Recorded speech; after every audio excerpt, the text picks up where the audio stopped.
Hi, this is Privateer Station, and today we're bringing you an interview given by Alexey Arestovych, Lieutenant Colonel, ex-advisor to the Office of the President of Ukraine, to Russian investigative journalist Yulia Latynina.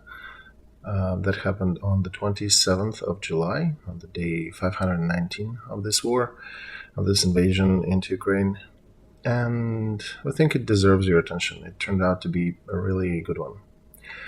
Also, special thanks go today to our friends. Sorry we did not mention you earlier, the ones that came via PayPal: Adam Budzinski, Brad Zimmerman, Cinnamon, and Don Stoffer. And of course, thank you, Bill, for your super thanks. Thank you guys for helping us to bring more variety to our streams. And with this, let's go to that interview. It's a lengthy one. It's almost an hour, but I think you might enjoy it. Good evening, ladies and gentlemen. This is Yulia Latynina and Alexey Arestovych. As often, on Thursday. Hello, Alexey. Hello. Dear friends, do not forget to subscribe to the channel of Alexey Arestovych, which you can find at the bottom of this video. If you have not subscribed to our channel yet, please do that as well. And if you are watching that in English, do not forget about subscribing to Privateer Station. I have a special question to you, Alexey. I can use my so-called work privilege in my own interest. So the question is, since I'm dedicating a lot of time to the Second World War, then time and time again, and by the way, this is an introduction to the rest of the show. Time and time again, I see that situation with Red Army was looking something like that. When Germans were attacking, instead of ordering the troops to dig in, and we know that well-dug, well-entrenched troops are good in dispelling a lot of attack maneuvers. And we've seen that in movies often. The commissar comes and he brings his troops up out of the trench for motherland, for Stalin, with screams about that. Every sane person seeing that moment in the movie should probably say, why the heck you MFer are getting people from their trenches under machine guns? And this is time and time again. But this is also correlates with historic losses. In Pogostia, over and over on a small railroad station, Soviet Union wasted 76,000 troops against several thousand of German opponents. On the famous Neva Square, little area near Neva River, they wasted several 100,000 because it was shot through by several machine guns. Another example, the division was brought to the frozen Ladoga, put on ice about 6 kilometers away from the enemy with machine guns and all, and were ordered to go and attack enemy positions. Imagine, how do you dig yourself into the ice? And that kept happening. So Soviet Army or Red Army was running away when they were at the beginning of war, when Germans were attacking, and the moment they could aggregate them, they were throwing them back into the fight. But the measures, the means, the strategy they were doing was almost exclusively attacking. So I have a question. I recommend the books of Vladimir Bishanov, who is quoted much less than Salonin or Suvorov, who the ones were describing it. He described that mechanism in detail. I have a feeling that this was the main mechanism of how the Red Army was being destroyed. And my second question would be, why? I understand once, maybe twice, somebody made a mistake, but why? Well, you want me to produce a very detailed answer, I suspect. That might take 15 or 10 minutes. But if you want to, sure, let's go. In war, just like in life, everybody is doing what they can, and on the level they can understand, right? Red Army was a peasant and industry worker army. As Stalin said, you want everybody to be Hindenburg. We don't have them. We don't have Hindenburgs. We're fighting with what we have. And Stalin's repressions annihilated the heroes of revolution and previous Tsar army officers who understood something about war. So what Soviet army trained on, Khalkhin Gol, Kherson, a little bit, very limited type of engagement. Eastern Railroad, Finnish War, and maybe suppression of Middle East republics or territories. The reform of Red Army was done by Frunze in 1925, and Frunze once said that we will always be losing technologically to the Western armies, so we can only win by being cunning and smart. And since then, in Red Army, there are two main lines of thought. One is Zhukov, which is mobilization and managing the huge masses of troops, which lives according to the principle, if your density of artillery is 200 per square kilometer, you do not report about enemy, you report about the daily progress. So if somebody thinks it's so easy to just throw meat at the enemy, it's not so easy. You need to mobilize, you need to prepare, you need to arm them. It's difficult. So I would not be fully ironizing over Zhukov, and frankly, when Russia invaded Ukraine with 250,000, on the Soviet measures, it's about one front, right? It's difficult in general to manage big groups of people. And it's also wasteful, of course, in terms of lives that you waste in this measure, in this approach. Frunze's school is more cunning, is more intelligent, and is aimed at making right things. And it was concentrated mostly in Kiev faculty, and Moscow was mostly Zhukov line. But then again, it's more of a school because there are some exceptions among Muscovites and there are some dumb exceptions among Kiev. But for example, Syrsky was a graduate of Moscow, right? So those people who ran into this, they understand that, yeah, this is usually, there are two lines. The ones who, the proponents of Frunze lines, they want to win with a smaller blood. They want to win smart. So this is the main difference. Second, there was a theory of deep operation by Triandafilov, who had enough time to develop it, but then died in the automobile crash. And by the way, I want to say that Glorious NATO with the United States also got to the same concept in the 70s, when they devised a complex operation with air support and different other troops, kinds of troops to support it. That was in the 70s. Triandafilov developed it in the end of 30s. The theory of deep operation, Germans had blitzkrieg and everybody were learning from Germany one way or another. Maybe they learned from Littleguard? No, they didn't. He's a military historian, Littleguard. And military theoreticians were Triandafilov, Guderian, a bit, de Gaulle also. He was also the representative of the German principle of waging war, and he commanded a tank brigade that roughed Germans up pretty well. Americans did not have that school. Americans have another special feature. They learn very well. They take the best from everyone they encounter. They never fretted upon learning from the enemy. So with their blood and the blood of the others, they turn themselves into the guy with the big stick. For example, Marines took a lot from Wehrmacht approach, but that's another side. Russian Soviet army was especially well suited for deep operations, and they were mostly offensive operations, very aggressive operations, and they were based on increasing pressure on the enemy.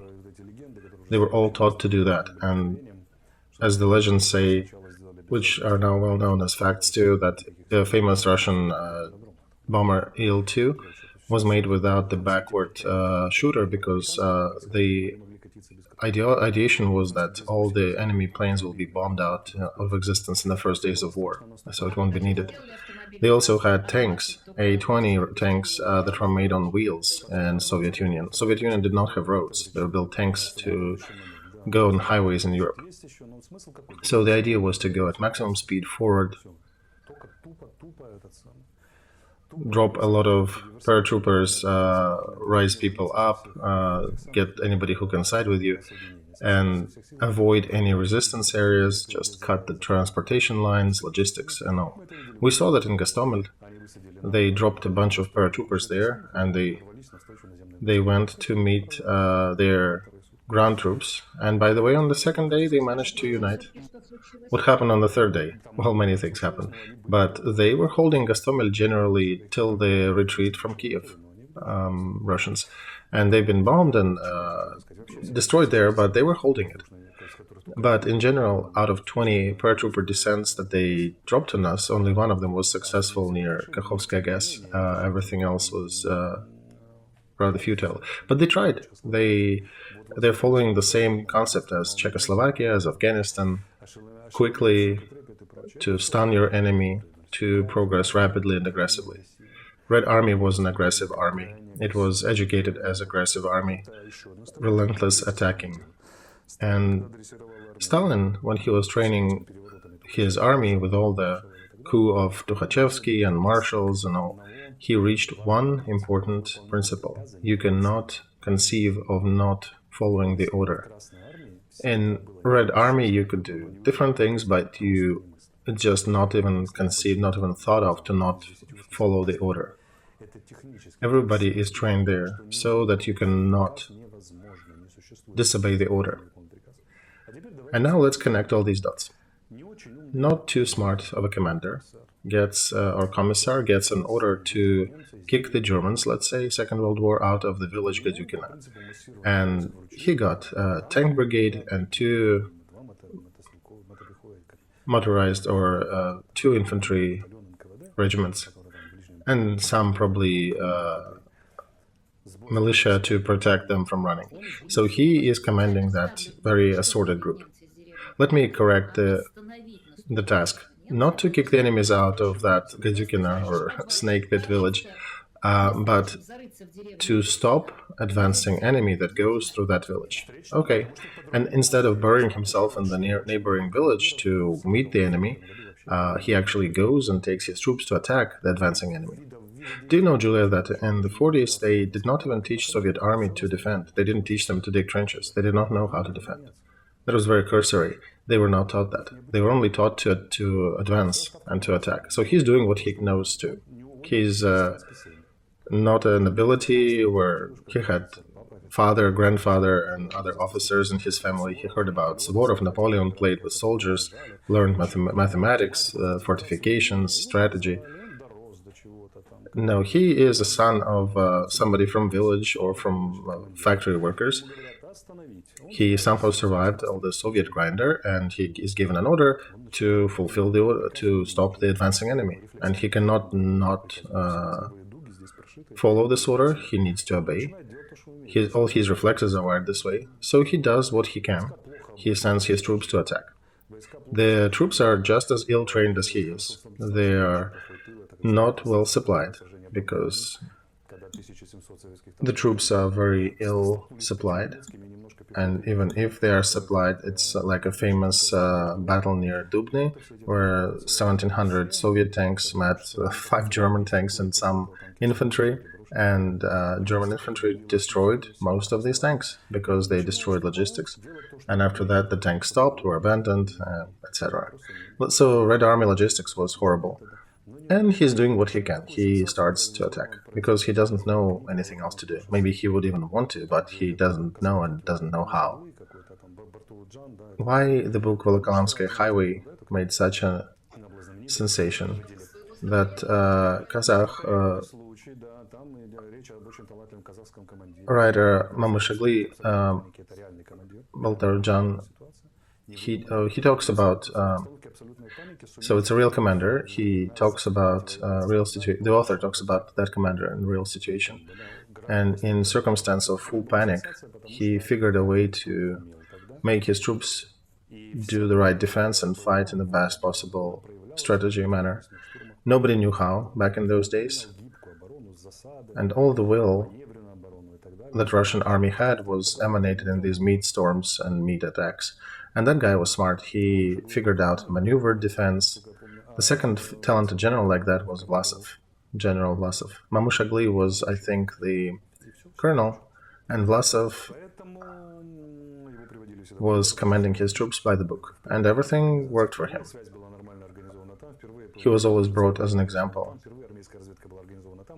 Suvorov in his book writes, he was saying that for the first time communication was done well and intel was done in that army, but they were avoiding naming who was commanding this army in Soviet books. So he was curious in the battle for Moscow. So he was curious to look up who was the general. It was General Vlasov who was organizing that. Otherwise, people were doing what they knew. It's the same thing now. People usually do what they know. It's all the same. We took some prisoners today somewhere near Klishevka, I think. Actually, no, not prisoners. It's one of the Russian correspondents that he made a post about that, leaving the front, running back to Russia. So some soldiers were wounded after trying to attack Ukrainians, and they were asked why you all wounded and none of you have medikits to give you first aid. Oh no, we were not trained to use that. So note, they were trained for 9 months to take enemy's trenches, but they were not given medkits or trained how to use them. And here's a story of my grandfather, if you want. My grandfather, Alexey Nikolaevich Lukyanchikov, Russian soldier who fought as the field intel during the Second World War. I don't know how he survived. They usually died. And then he was heavily wounded on Kursk, battle for Kursk, and he went to the logistics in the Air Force after. But the first 3 years he was an intel. And in Stalingrad and all those hot spots. So he was telling his memories. They were retreating near Stalingrad, and they also managed to capture a German major to interrogate. So one of their translators and the officer from the headquarters are interrogating German, and my grandfather was nearby listening. So they were asking German, okay, tell us, what do you think about Russian army, about Red Army? Is it the strengths and the weaknesses? And the German tells them, I'll open you a very big secret. It's very easy to fight. It's very easy to wage war. And I'm opening the main secret of military activities. You do not do how you should not do, and you will immediately be doing how you should be doing. He's quoting Clausewitz here, yes. But the way it sounded from the mouth of captured German commander, who was also from the Intel battalion, and Red Army managed to capture him. It sounded really stunning for those officers, and that's when my grandpa said, oh, that's where the light went on above my head. Everybody wants their generals and officers to be Napoleons and Alexander Makedonskys, but Napoleon, to a more extent than Makedonsky, had a lot of issues, by the way, with enemies who were doing everything right, by the book. Not too bright, but just right. Marenga, Austrians, they destroyed Napoleon fully in pieces, and he even lost the battle. If another aide did not come to his help, he would have been done. Yeah, career of young Napoleon would be done right there. And I want to interject here that Davout came to help Napoleon at the last moment at the battle for Marenga, because Napoleon told him to go one way, but Davout heard cannonade in the other direction and went there to help. But at Waterloo, what Grouchy didn't do, because Napoleon, I think, killed the initiative in his military, and they were all reporters at that time. No, Julie, I don't think he really destroyed the initiative in his armies. I think Grouchy might have different motivations during that battle, and he was probably thinking about being King's Marshal. But let's think about him well until proven otherwise. So what I wanted to say, for example, when Napoleon was crossing Danube, I think Karl V was fighting against him,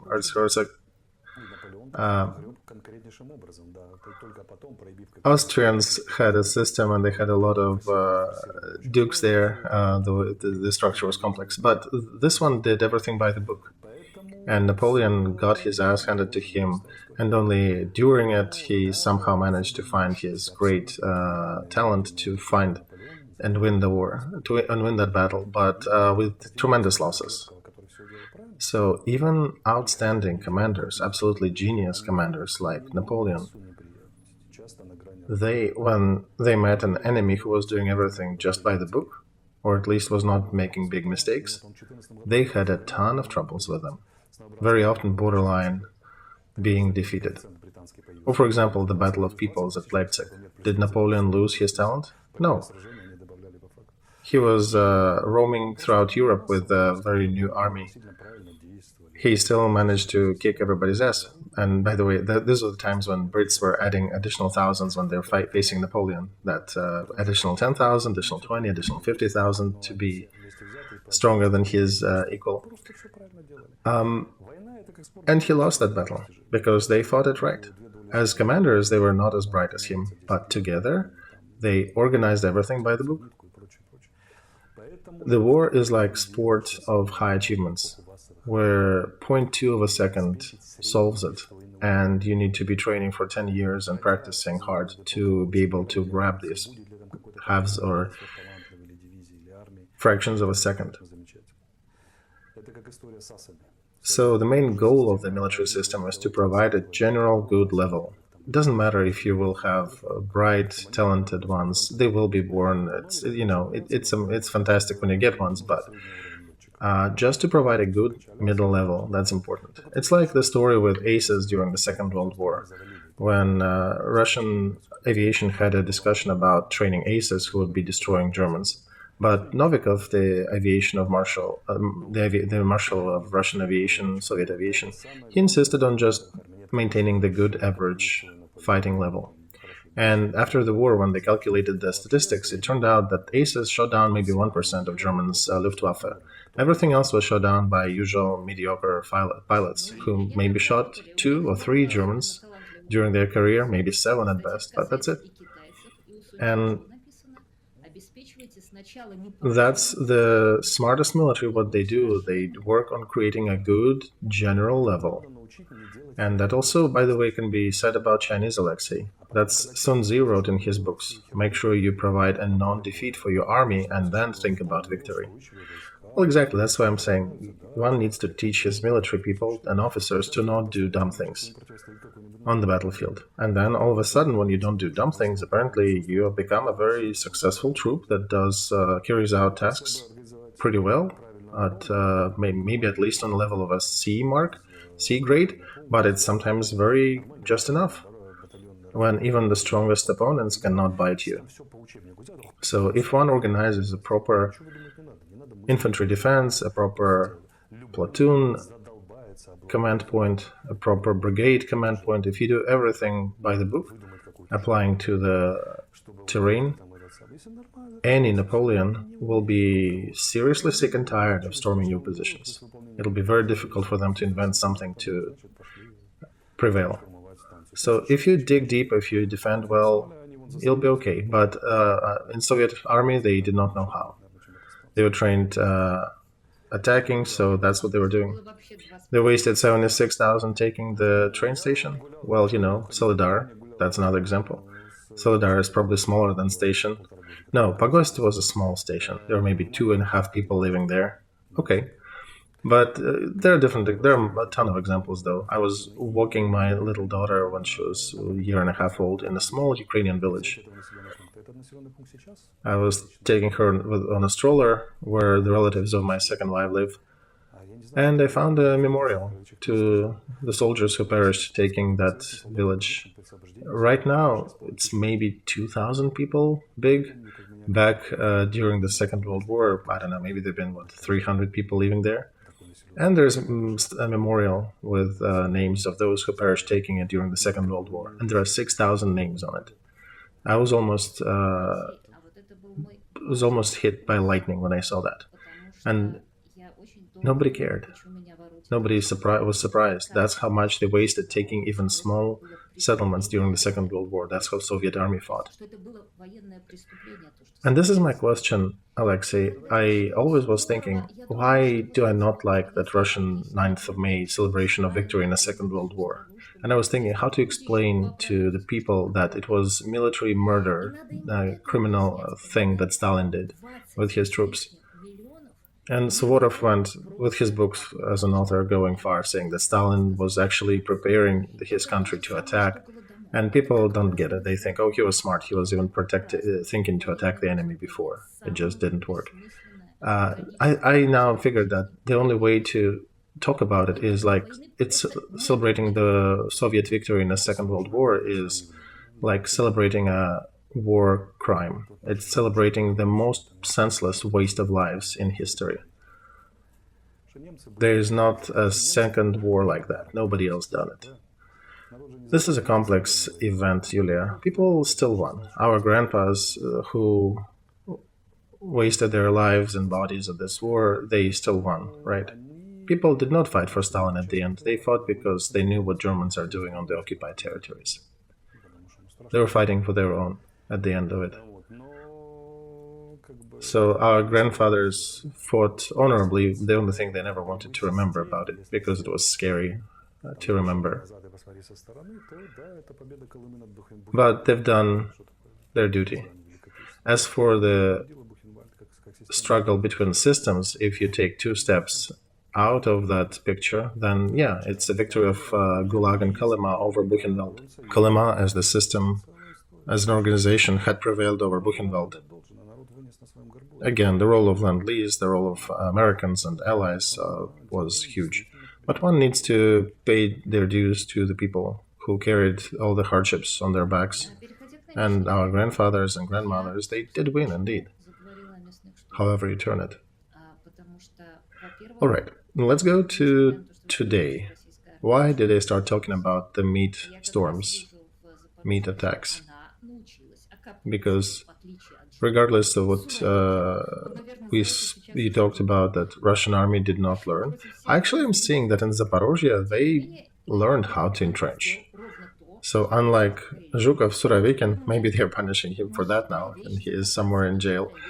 He did exactly what you're talking about. He did a basic thing to dig trench, and he did that, and it's not criminal. And the second one that I wanted to ask you about, I know you discussed it with Mark yesterday, but when I read in the newspaper Bild a secret report by Bundeswehr that Ukrainians are not fighting right, that they need to be attacking like Zhukov wrote in his doctrines, but they split their forces in small groups of 10 to 30 people, and they're looking around, poking at the enemy's defense, looking for weak spots. This was the moment when I was reading that, then another light bulb went up, and I connected that Soviet army style. That's what Bundeswehr is recommending now. So seems like Russian army is learning, and second, that Ukrainian army is not going to make stupid things. Well, first of all, Julia, we can invite Germans to show how it should be done. Oh yeah, I would vote for that. Second, it's a very complex thing, right? They were telling us, if you read Russian military forums and the squabbles of ultra-patriots in Russia, they were talking about Teplinsky, their general, who is a really good general, who was commanding Dnieper, the Zaporozhye part of the front. He was insisting on several things. He was insisting on make sure that your command posts have communication between each other and that you need to dig trenches.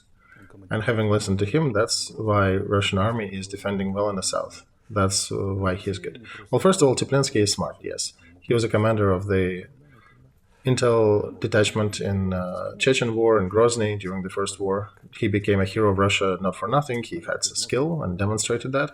And he's got enough experience. By the way, he is actually of Ukrainian descent, actually probably Polish. Teplinsky is a Polish last name. But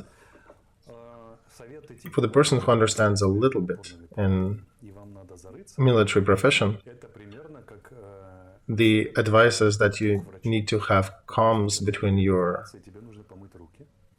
command posts and you need to dig deeper and entrench yourself.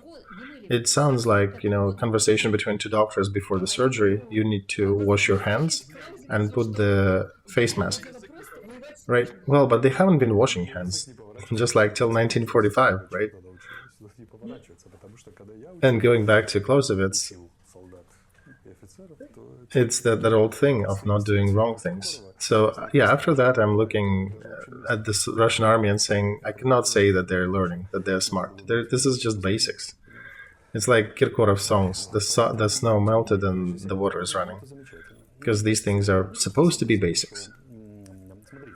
But regardless, if that's the level they're fighting on, that's good. So look here, let's look at all the great battles of Russian army until the Second World War. All the victorious ones. For example, the ice battle with Teutons, Kulikov battle, about the one that's being argued about. Alexey, no. Let's take mythological. They're mythologized. They're real events, but they're heavily mythologized. Okay, let's look at Peter the Great. Poltava, the battle for Poltava, right? Yes, that existed. I actually went there, I explored the field, the terrain, and compared with the drawings of the battle. It was an interesting informal training. So that one happened, right? Borodino, Napoleon fight in Russia. But that's a big question, who won, right? That's a big question, who won? So all these battles are defense battles. What Russian army can do, until it was forced to attack and go out of the trenches, they knew how to defend. Do you know what Poltava battle was? It's very simple to what's happening on the south of Ukraine.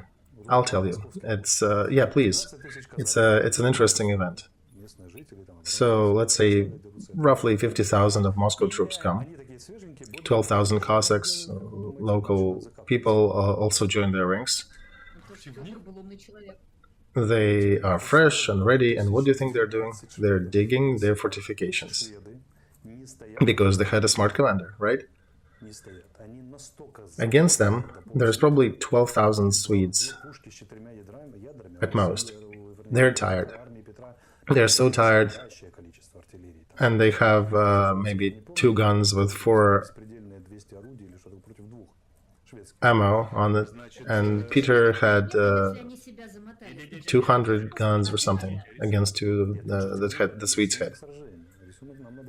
So it was Swedes' problem if they were so tired. No. Let's not go to that one yet. Understand the picture of the battle. Yeah, I'll show you how it was won. So Karl was the last king in that empire who went personally to hand-to-hand fight.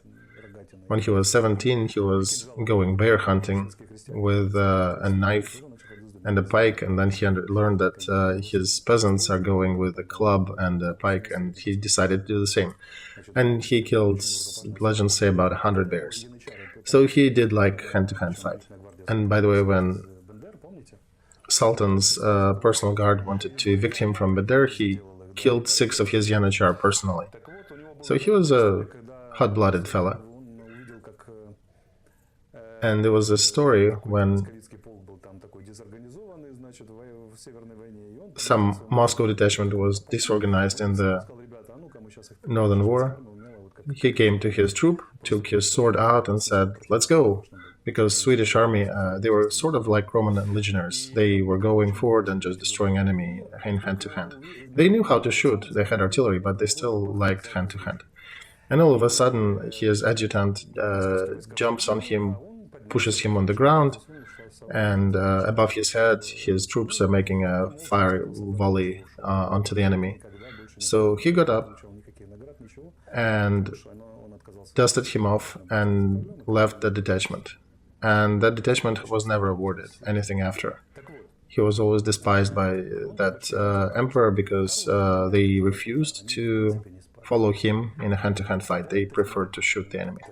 So Karl gets his troops at 5 in the morning. They didn't sleep well. He throws them at Russian fortifications. You're being shot at your face, and you're climbing that wall, that 4-yard tall wall. So regardless, he managed to take the first line of fortifications. He destroyed all these Moscow troops that were actually had more numbers. His cavalry was chasing Moscow cavalry around the field, and they were fighting as long as they physically got tired. The situation started changing by 4 p.m. Since 5 in the morning, people were in non-stop hand-to-hand fighting. So Swedes, if they had 5,000 more reserve, and by the way, there were some troops that lost in fog and went a little further, so if they managed to have 5,000 more, they could have prevailed. By 4, they were tired. Imagine yourself, hand-to-hand since 5 in the morning. You'd be deadly tired. And then, even by that time, they went through the first line. They were creeping up on the Moscow headquarters, but they just ran out of physical power. They would have won it otherwise. And that was a defense battle. What am I talking about here? Is that Peter the Great, Peter the First, was a smart commander. You may not like him, but he was smart. He knew what his troops could do and what they could not do. And he built these troops in a battle to fortify the strong sides of his troops and to weaken the weak parts, to hide the weak parts. So he put them in entrenchments. And that's where they were prevailing in numbers and in artillery, and they barely prevailed over Swedes. But they won. So Peter was smart. He knew how to manage his troops. He knew what to expect from them and what not to expect from them. Soviet commissars, they were doing it differently. And commanders. Peter the Great was a king of himself, right? He could repress himself at most. And above the Soviet commanders, they always had Stalin's apparat. If you refused to follow the order, you knew what will happen to you. So they were sending their troops as far and as long as they could. Rzhev operation, 1.5 million dead, almost 2, in layers. So, going from Poltava, Alexei, I just remembered some words from the German book about defense written by von Leip, who was participating in the Leningrad offensive. He was talking about strategic defense that is designed to completely waste enemies' resources and is a precursor to an offensive maneuver. So Poltava, or that small spot near Neva, I think that's what's happening on the southern front in Zaporozhye. But Zaluzhny is refusing to be exhausted. He doesn't want to be that Karl, and everybody and our allies are insisting that he would run forward and heroically died in battle, and he is refusing to. He is not doing it. And this is my main question. We don't have too much time left, but we have 2 more super important questions. First of them is that I thought after Prigozhin's mutiny, Putin would be weaker. Internally, he became weaker, but internationally, he became stronger because apparently the West was afraid that Putin might topple, to my great surprise, and they started implementing actual activities to save Putin's butt. And that's in addition to the situation on the front that we're talking about. So what can Zaluzhny do in that situation when he doesn't want to be Karl XII and he's not given enough weapons, even though he doesn't ask for much? And all these constant leaks on the West that Zelensky said something wrong, there is no progress. What would he do? To continue fighting how we did, slowly, methodically, following the rules of war, and by October get to the shores of Azov Sea. What we have to. He will do his job. And now we have more and more signs on the 4th day that Russian troops are crumbling. We cannot say they are fully crumbling yet, but they started to lose 1,500 yards daily, or 2 kilometers a day. Zaluzhny is not knowing what he knows well what he does. We communicate, and we can talk about how are things on the front. He understands brilliantly, very clearly, What is he doing and how is he fighting? So in these conditions, he is adjusting his troops to real terrain and real circumstance and real enemy. As for the West, even before this offensive, we had people who believed in Western values, and they were talking about Western values. But then suddenly we learned that after the first Leopards and Bradleys that burned in attacks, we learned that American geopolitical school is not just Moscow-centric, it's Moscow-philiac. Because the main efforts during Prigozhin's mutiny, their main efforts were to preserve not just centralized command in Russia, but to preserve Putin in power. They still believe that they can turn Putin against China, that old story about a triangle between Beijing, Moscow, and Washington, where two sides always need to be against the other. So it's either Beijing, Washington against Moscow, or Moscow, Washington against Beijing. And they are afraid that Russia might topple and Putin's centralized government will fall. They were saving it. And they're not giving those resources that could help us to militarily destroy Putin's regime here and would lead to his toppling in Russia. Directly, they're not giving enough. Even for defense. Because they have 1,500 Patriot systems in the world, 1,100 conserved in America. Do you think they could find maybe 5 more for Odessa, for the grain port? I'm actually quite sure, Alexey, that Putin shooting up Odessa with his missiles was thinking that maybe Kiev will send some Patriots to defend Odessa, and then that'll give him a window to hit Kiev. Yeah, Putin saw that when there was a real threat to his regime, the West jumped to save him. These Americans with whom he is fighting such a grave war, according to his speech. So in this case, I guess what they say, Red Bull gives you wings.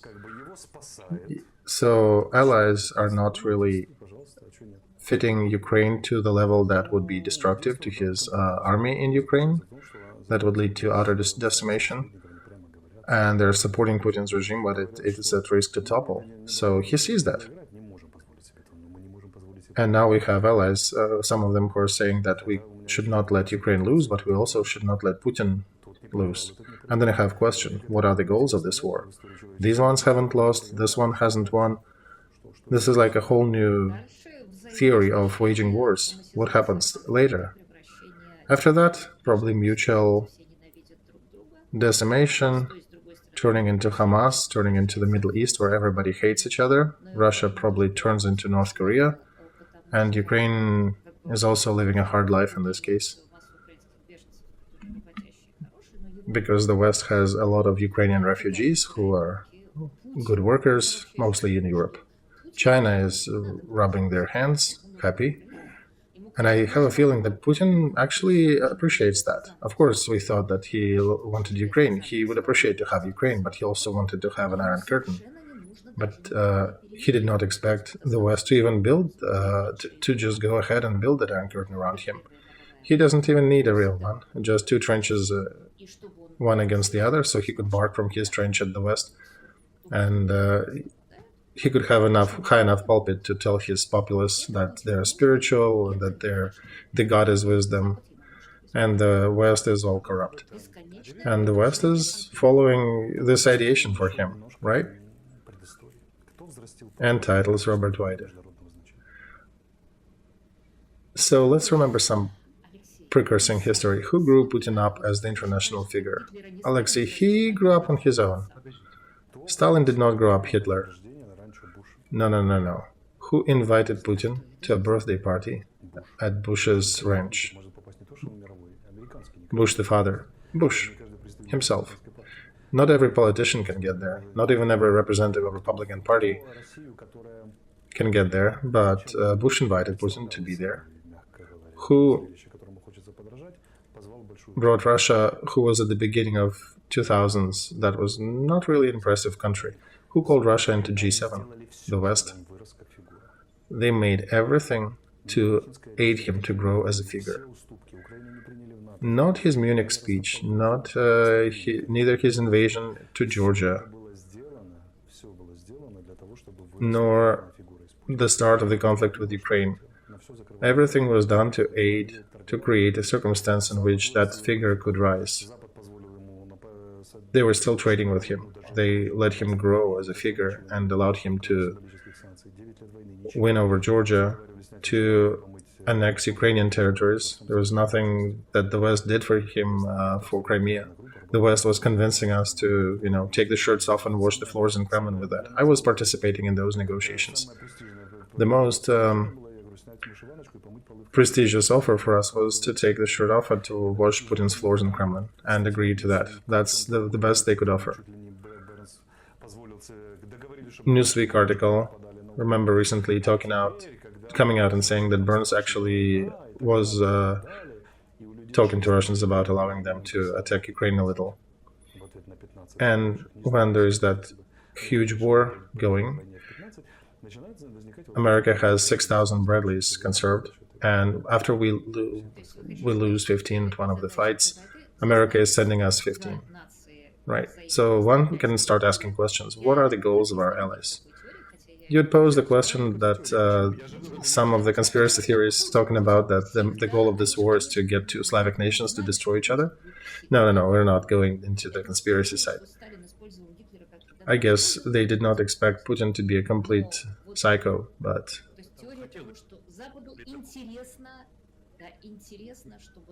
the theory is that the West wants, or the theory says in this case, that the West would appreciate having a Middle East situation in this case. No, Julia, I'm not talking about that they insist on two Slavic people killing each other.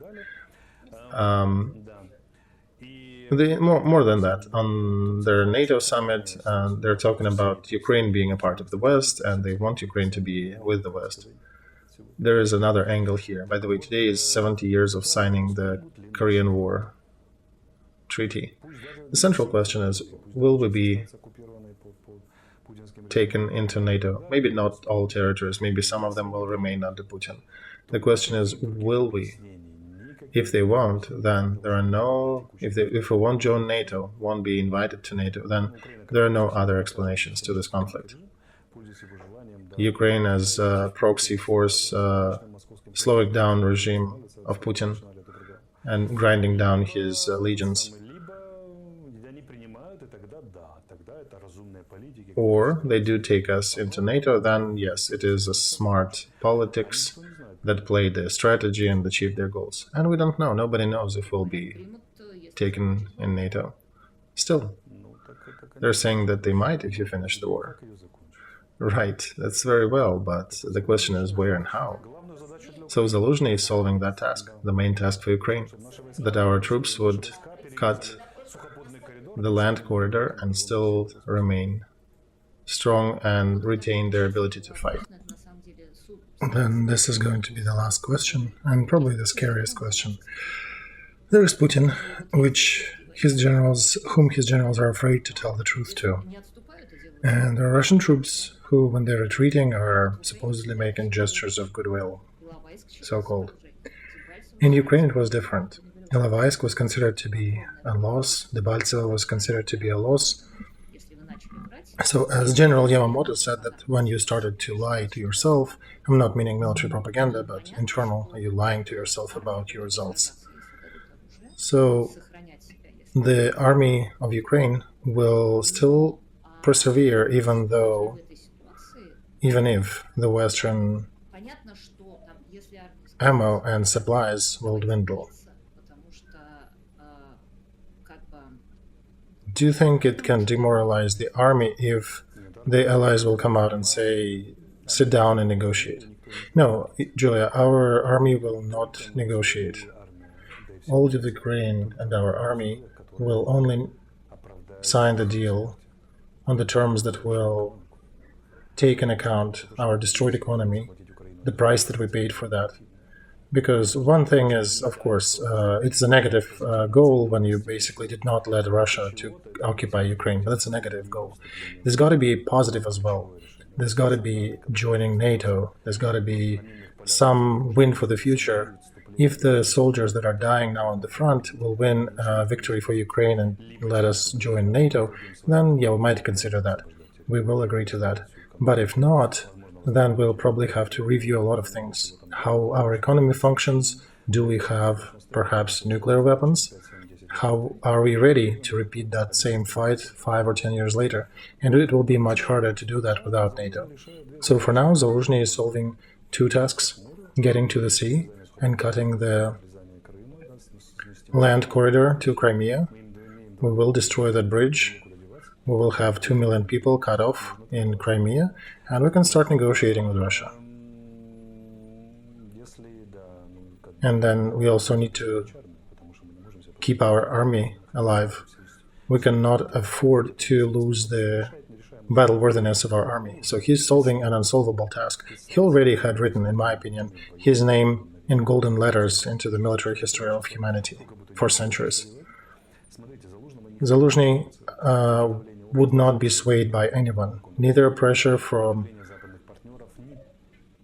everybody who was expecting counteroffensive to go fast, nor by allies, and I would even say use the word treachery when they allowed Russians to dig in for 9 months and to put landmines for 9 months in front of their fortifications.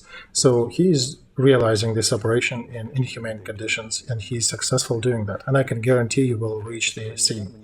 And he manages to preserve the army, despite of all these screams from the bleachers, why are you not advancing in big groups? Go do a big offensive, take the whole detachments and run them as one big wave, and then die all there, and it'll be much easier to put you at the table of negotiations. Because otherwise it'll be very difficult to put you in between, to put you and Russians at the table. And Zaluzhny, for now, Valery is a genius person. He is going between Scylla and Charybdis, actually probably between 1,000 Scyllas and 1,000 Charybdis. And he is not letting anyone to affect his decision, to affect his will. And he deserves a 9-yard monument of gold on every square of every capital of NATO. For God's sake. Because, and for the first time I'm using that phrase, treachery of allies. You kind of provoked me to do that. But I'm not going to refuse that phrase. They let Putin to grow as a figure. And I would join you on this, Alexei. They did everything to allow him to attack Ukraine, and they're doing everything to try to preserve his regime. And this is not good. And they're also doing everything to weaken us, that we would be at the end of it without battle-worthy army, without any supplies, and we'd be begging for some of them to help us define our future. But no, Zaluzhny will preserve a battle-worthy army, and it will become an important factor in negotiating for the end of this war. On both sides, the East and the West. Do we have time, Alexei, for the last question? Yeah, 4 minutes. Okay, so if they have grown Putin, if the situation is difficult, how would you gauge the fantastic scenario? Because there is also Russian military, right? I'm not even talking about Russian power ministers. How do you gauge the probability that Russian army might topple Putin? And then two armies might actually find a common language to negotiate, not behind the backs of their governments, but that military who know that there is nothing worse than war can sit down and figure the peace. I do not believe in Russian military. I believe in our Lord and Savior. Because there is an anecdote that he created people and humans because he really likes anecdotes. It would have been an interesting historic anecdote if the West, that is so egregiously trying to preserve Putin, would finally lose Putin. They're forgiving him everything, they're licking him head to toe so that he would be preserved. And then at the end he might be poisoned by oligarchs, shot by one of his guards, or maybe another Prigozhin topples him. And that's where I would get up in your stream, would do that, would clap my hands and would congratulate NATO with the fact that the one whom they saved and were growing for so long, the God played a different card on them. That would have been a real, proper historical anecdote. Because I do want all these supporters of Putin and those who refuse to act on the NATO side, with a small exception of the Eastern Europe, who are real allies, to their bone marrow, and not some other guys who are playing double games and triple games. And that's where I would stand up and say, congratulations, you did not let us, you failed to do that, then Russian oligarchs or Russian army or history itself finished it. Yeah, I don't think Alexey will be oligarchs. Maybe somebody will poison him. Some of Russian oligarchs have security on par with the whole FSB department, and very often is comprised of the same people. So maybe one of them will figure it out. I doubt it will be oligarchs, Alexei, but maybe army or power agencies, enforcement agencies. We're out. We have 15 seconds left. I had a question about Africa, but we'll probably talk about it next time. We'll talk. We'll have more time. I value our streams very much. Thank you very much for such a fantastic stream. It was Yulia Latynina, and it was Alexey Arestovych, who, as always, exceeded our expectations. Have a good day.